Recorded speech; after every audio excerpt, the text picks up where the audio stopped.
Hello বন্ধুরা, রাধে রাধে। আশা করছি তোমরা সবাই ভালো আছো। আমিও খুব ভালো আছি। আর নতুন একটা ব্লগে তোমাদের সবাইকে জানাই ওয়েলকাম। তো আজকে সকালবেলা ঘুম থেকে উঠে সারাদিন কি করছি সেগুলোই তোমাদের সাথে আজকে শেয়ার করতে চলে এসেছি। ঘুম থেকে উঠেই প্রথমে জানালাটা খুলে নিয়ে এক এক করে লেপ র্যাকটাকে সুন্দর করে ভাঁজ করে নিলাম। তারপরে মশারিটাকে ভাঁজ করে গুটিয়ে নিলাম। তারপরে এবার বিছানাটাকে ভালো করে একটা ঝেড়ে নিচ্ছি। তো এবার জাগা মতন সব কিছু ধুয়ে দিচ্ছি। আজকে মনে করলাম যে র্যাকটাকে একটু রোদে দেবো, তার জন্য র্যাকটাকে আর কিন্তু খাটের উপরে রাখলাম না, শুধু লেপটাকে রেখে তার উপরে বালিশ রেখে এখন আমি চলে এসেছি জামা কাপড়গুলোকে গুটোতে। কয়েকটা জামা কাপড় ছিল, আগের দিন বর প্রোগ্রামে গেছিলো, তো প্রোগ্রাম থেকে আসার পর তো অনেক রাতেবেলা এসেছে, রাতেবেলা তো আর সেই কাজগুলো করা যায় না, তার জন্য আর আমি মনে করলাম যে না, এগুলো এক জায়গায় রেখে দিই, সকালবেলায় এগুলোকে গুছিয়ে নেব। তো যেরকম বলা সেরকম কাজ।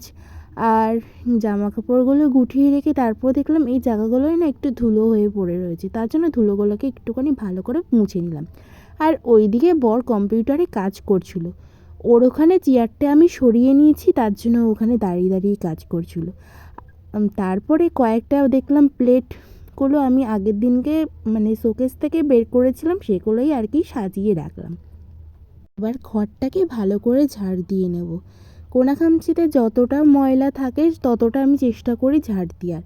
তো তারপরে এখানে যে 17 ইঞ্চিটা পাতা থাকে সেটা ভালো করে পেতে নিয়ে চেয়ারটা জায়গা মতন ধুয়ে দিলাম, কারণ বড়মশাই এখন কাজে বসবে, এই কারণে। তারপরে এদিকে চলে আসলাম ঝাড় দিতে। যেহেতু ওই পাশটা ঝাড় দিয়েছি, তার জন্য ওই দিকে 17 ইঞ্চিটা চেয়ারটা রেখে তো এবার এই জায়গাগুলো ঝাড় দিয়ে নেব।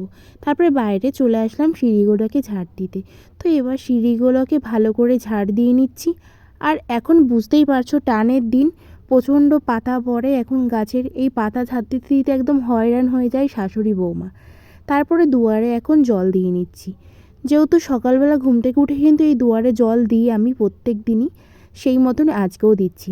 তারপরে চলে আসলাম রান্নাঘরে এসে দেখলাম যে সব মশলার কৌটোগুলি সব এদিক ওদিক হয়ে আছে, তার জন্য ভাবলাম মন মতন একটু সুন্দর করে জায়গা মতন গুছিয়ে রাখি, যেন এক চান্সে সব কিছু পাওয়া যায়। তারপরে দেখলাম গ্যাসের নিচটা দিয়ে অনেক কৌটোকৌটি জমে আছে, যেগুলো খালি হয়ে পড়ে আছে, যেগুলো এখানে থাকে না, সেগুলো জায়গা মতন ধুয়ে জায়গাটা একটু ভালো করে ঝাড় দিয়ে যেগুলি প্রয়োজনীয় জিনিস প্রত্যেক দিন লাগে সেগুলি এখানে সাজিয়ে রাখলাম। আর বাদবাকিগুলো আমাদের ঘরে নিয়ে গিয়ে একটা মিস্কেটে রেখে দিলাম, যেহেতু বাইরে থাকলেই কিন্তু জিনিসপত্র কিন্তু ধুলোবালি পড়ে, এই কারণেই আর কি আমি জায়গা মতো সব কিছু গুছিয়ে রাখি। তো এবার রান্নাঘরটা ঝাড় দিয়ে নেব। তো সেরকম দেখো আমি এখন ঝাঁটা নিয়ে চলে এসেছি রান্নাঘরটাকে সুন্দর করে ঝাড় দেওয়ার জন্য। তো এইদিকে রান্নাঘরটাকে এখন ঝাড় দিয়ে নিচ্ছি, কোনাখামচিতে যত নোংরা আছে সেগুলো সব আস্তে আস্তে করে কোনাখামচি থেকে ময়লাগুলো বের করে নিচ্ছি, বের করে এখন আমি বাইরে ফেলে দেবো। তারপরে মনে করলাম যে না, রান্নাঘরটা সুন্দর করে যদি নাই রাখি তাহলে কিন্তু একদমই ভালো লাগে না, রান্নাঘর সবসময় পরিষ্কার পরিচ্ছন্ন রাখাটা দরকার। তারপরে চলে আসলাম ওই যে স্কচব্রাইট আর সার্ফ নিয়ে, যেটা আমি প্রত্যেক দিন কাজটা করি। গ্যাস তো আমাকে প্রত্যেক দিন মুছতেই হবে, তো সেই মতনই আর কি স্কচব্রাইট দিয়ে প্রথমেই ডলে নিলাম, তারপরে একটা ভিজা ন্যাকড়ার সাহায্যে জায়গাটা ভালো করে মুছে নিচ্ছি। গ্যাসটা যদি চকচক না করে তাহলে কি আর ভালো লাগে? আমি এমনভাবে গ্যাস মুছি যেন আমার মুখটা যেন গ্যাসের মধ্যে দেখা যায়, এইভাবে মুছি। আমার খুব ভালো লাগে গ্যাস যদি চকচক করে, মনটাও খুব ভালো লাগে। এই কারণে কিন্তু আমি গ্যাস সবসময় ভালো করে সুন্দর করে পরিপাটি করে মুছে রাখি। তারপরে চলে আসলাম এই খাবার টেবিলটাকে সুন্দর করে গুছিয়ে রাখতে। এখানে জলের জগটা আর বোতলটা ধুয়ে তো এবার চলে আসলাম রান্নাঘরটাকে সুন্দর করে মুছে নিতে। তো এই দেখো এখন আমি রান্নাঘরটাকে মুছে নিচ্ছি। তো আমি কিন্তু বসে কোনো কাজ করতে পারি না, খুবই অসুবিধা হয়, সমস্যা হয় প্রথম থেকেই। ধরো এই দাঁড়িয়ে দাঁড়িয়ে ঘর মুছতাম, তো এই কারণে আর কি মানে অভ্যাস হয়ে গেছে বলতে পারো, এই কারণে এখন আমি দাঁড়িয়ে বসে একদমই পারি না। তারপরে দেখো মা এখানে আলু তুলতে গেছিলো, তো এর জন্য সৌম্যও চলে এসছে দেখো আলু তোলা দেখবে বলে। দেখো মা কত বড় আলু তোলে, শেষমেশ তুলতে পারবে না কি এটাই ভাবছিলাম, যে ঠাকুমাও ছিল, ঠাকুমা বলছে এইভাবে তোলো, দেখো মায়ের নাচ। ভালোই তো বড় হয়েছে।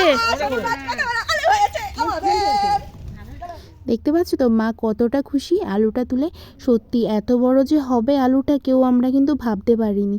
সবাই ভেবেছিল যে ছোট হবে, তোলার পরে দেখছি না, এটা তো আশ্চর্য ব্যাপার, অনেক বড়। ওটা দিয়ে আজকে মাছ রান্না করবে। তারপরে আজকে হলুদ কিনেছিল আমাদের বাড়িতে, হলুদ গুঁড়ো করবে বলে। তার জন্য বাবা আর সৌম্য মিলে দেখো হলুদগুলো বেছে নিচ্ছে। আর মা বলেছিল যে আজকে হলুদগুলোকে সিদ্ধ করবে, এই কারণে কিন্তু হলুদগুলোকে আগে বেছে নেওয়া হচ্ছে। আর মা দেখো এইদিকে হাঁড়িতে মাটি লাগিয়ে নিচ্ছে, যেন তাড়াতাড়ি করে মাটিটা উঠতে পারে, হাঁড়িটা মাজতে যেন না কষ্ট হয়, এই কারণে। তো এইদিকে দেখো এখন মা, বাবা আর সৌম্য মিলে হাঁড়ির মধ্যে হলুদগুলো দিয়ে নিচ্ছে।